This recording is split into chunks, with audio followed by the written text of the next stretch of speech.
घुरन रे घुरना।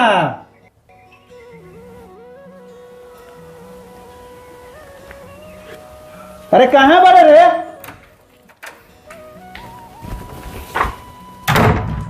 जी मालिक। बोली तनी पानी पिए चल गए रहनी। हाँ बड़ा प्यास नहीं लागल ला महाराज। देखत तनी कितना गर्मी बा, पसीना से थकबक भइल बनी। अरे तो गर्मी मौसम में नु बा जी। ते काहे गरम होता रे? ऐसी कर जो तनी बहारी निहार अगोरल ना ठेकेदार आवे वाला रहला हो। मालिक तू तो आधा घंटा से आके अगोरा तारे, कहीं तो भीतर भेज दी। अरे जाके जल्दी बुला लिया उनका के। ठीक बजा तनी जो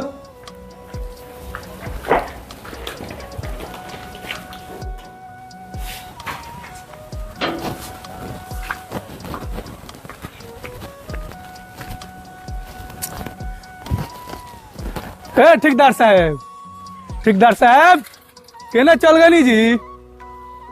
बताई अब बेईमानों से कनी साहब कहे का पड़ता का कहल जाओ, पापी पेट के सवाल बा। ठेकेदार साहब अरे आ गई बोली। यहाँ चल गनी हमारे। बोली बोली। अरे है जा बोलने वाली, बोली बोली। चली एमपी साहब बुलावा तनी। एमपी साहेब? हाँ यही जे बैठल बनी का? कहाँ से जीतल बनी? बे महाराज जीतल थोड़े बनी। हाँ हम मुखिया जी के एमपी साहब ने कहनी मुखिया पति हई। अच्छा अच्छा, बड़ा चालाक हो गइल बनी जी। चली चली चली।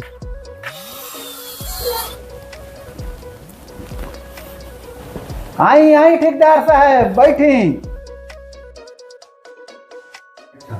पहले तो हमार प्रणाम स्वीकार करी। प्रणाम सरकार। प्रणाम प्रणाम प्रणाम। कैसे कैसे चलनी हो? अरे सरकार पहले तो हम चलनी है राउर दया दृष्टि चाहेला। ढेर दिन से रउआ हमरा पर कृपा कर छोड़ देले बानी। लागत बा कि रउआ रिसियाइल बानी का दू। अरे हम रउरा से काहे खिसियाए महाराज? वैसे भी रउरा तो बहुत ईमानदार ठेकेदार हैं। रउरा हिसाब किताब में बहुत पक्का आदमी है। अच्छा एगो बात बताई, एकरा पहले वाला सब कमीशनवा क्लियर कर दिले बनी नु? आकि ओहो में कुछ बाकी बा? ना महाराज, पाई पाई चुकता बा। हम ऐनी हो कि गौवा में जौन मिडिल स्कूलवा बनता वो हमरा के ठेकेदारी मिल जाई तो राउर कृपा हुई। अब भगवान रउआ के चमकौले रखी हन। मालिक ठेकेदार साहब ठीक कहतनी, ऐसा ईमानदार ठेकेदार वो मिली। चुप, तुम काहे बीच में बोलता है जी?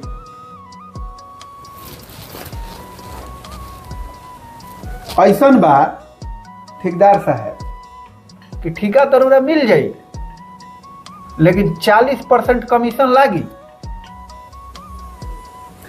अरे महाराज 40% रोवे ले ले तो हमरा का बाची? यही में वीडियो साहब बानी, ओमे ओवरसियर साहब बाड़न, आ कुछ रंगदारों सन के मनावे के रूप पड़ेला। कुल मिला के 50% हो जाई। हमार लड़का का खाई आ हमरा का बाची? हम का लेके परदेश जाए? हम वो सब नहीं जानत जी। 40% से कम पर काम ना फरिए। हुजूर माई बाप, स्कूलिया माटी या बालू पर नानू बनेला। कितना बेईमानी करी जाई जी? अरे हमनियों के लड़का वही स्कूल में पढ़े जाइए सन। हम वो सब नहीं जानत। 40%। मालिक ठीक कहतनी ठेकेदार साहब। ए चुप रहा, तू मार दवा महिला के माछी बन के में गिर जाता रह। मलकिनी प्रणाम। मुखिया जी के प्रणाम बा। प्रणाम प्रणाम। ये सब कैसन स्कूल के बात होता? ये कैसन कमीशन काहे खातिर?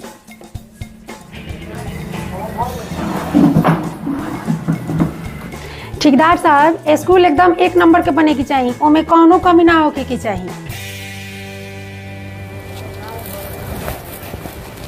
ए मुखिया, तू ये सब के बीच में मत पड़ा।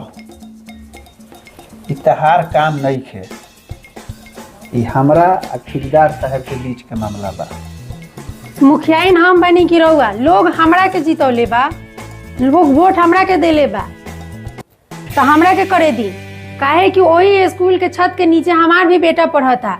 अगर वही छत हमारा बच्चा के सर के नीचे गिर जाए, हमार बच्चा दबा जाए, बच्चा सबके एक जैसा नहीं होला, हमार होके चाहे दूसरा के होके। ठेकेदार साहब, स्कूल एकदम एक नंबर के बने के चाहिए, ओमे कोनो कमीशन ना होके के चाहिए। माधु भाई, हम चलत तानी, जो लोग सूचना दे वही पर काम करे। ठीक बा, हम चलत तानी। ठीक बा ठेकेदार साहब, हम रउरा के छोड़ देता नहीं। चल,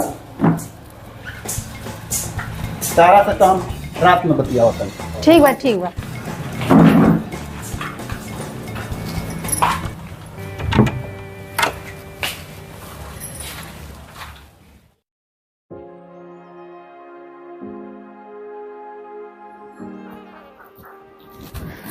सुत गई नी काजी, उठी ना।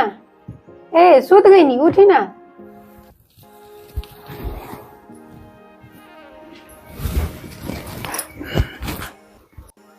जाते तू यहाँ से, तारा से हमरा बात नहीं के करे के। का भइल, हम का कहनी है? का भइल पूछत रू? भरल सभा में हमार तू इज्जत ले लेते रू, का भइल पूछत रू? तो जैया मुखियाइन में खड़ा कहनी तो ये ना पूछनी। अब बेइज्जती कौना बात के? साँच साँच होला और झूठ झूठ होला। एक अर्थ ये भाई मुखिया में खड़ा करे नहीं, तो अब तू ही मुखिया करबू। हाँ, तो नारी के अब दबा के रखल नहीं के जात घर में। हम मुखियाई भी कर सकत नहीं और सरकार भी चला सकत नहीं। ठीक बा, चलावा तू सुता अपन।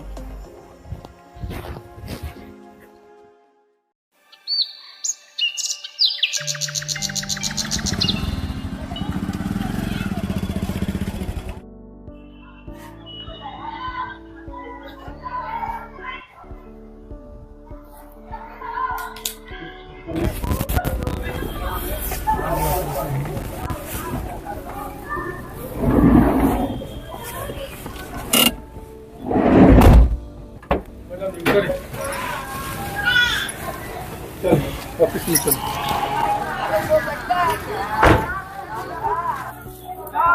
वीडियो साहब बानी? हाँ हाँ बानी। चलिए जी मैडम। प्रणाम।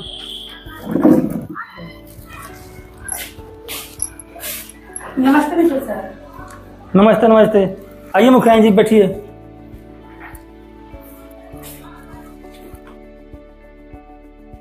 बोलिए, कैसे आना हुआ? देखिए विजय सर, हम इसलिए आए हैं ताकि मेरे पंचायत में जो मिडिल स्कूल बन रहा है उसकी पूरी कागजात मुझे दी जाए, ताकि उसमें कोई गड़बड़ी ना हो। जितने भी कागज थे आपके सब पति ले गए। ठीक है, तो उसका दूसरा प्रति है ना आपके पास, वो मुझे दे दीजिए ताकि मैं देख सकूं कि उसका क्या बजट है और क्या प्रारूप है और नक्शा कैसा है। ये तो नया हो रहा है, तो क्या मैं मान लूं कि आज के आपके आदेश के बिना आपके पति कोई काम नहीं करेंगे? जी हाँ, आज से यही समझिए। जब पंचायत की जनता ने मुझे चुना है तो पंचायत का दुख ही मुझे ही समझना है। पंचायत की कोई भी काम होगा वो मैं करूंगी। वैसे भी मैं पढ़ी लिखी कम थोड़ी ना हूँ जो मैं नहीं कर सकती हूँ। और आज से पंचायत के काम में कोई भी गड़बड़ी नहीं होगी और कमीशन खोरी तो नहीं होगी। और आज से अगर कोई भी पंचायत के काम में कमीशन खोरी होगी तो मैं डीएम, सीएम और प्रधानमंत्री के तक भी जाऊंगी। अगर उससे भी नहीं होगा तो मैं कानूनी कार्रवाई करूंगी। नहीं, इसकी जरूरत नहीं पड़ेगी। आज से आपकी पंचायत संबंधी कोई भी काम होगा उसकी कागज आपको मिलेगा। धन्यवाद। वैसे भी मुख्यमंत्री ने 50% महिला आरक्षण दिया है। जहाँ जहाँ भी 50% महिला आरक्षण है वहाँ महिला ही काम करेगी। मुखिया जी, आपके कदम का मैं प्रशंसा करता हूँ और आइंदा जब भी कोई काम होगा उसका कागज आपको ही दिया जाएगा। धन्यवाद।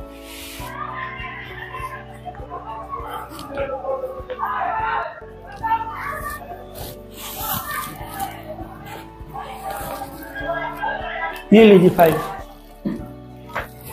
धन्यवाद विजय सर। धन्यवाद।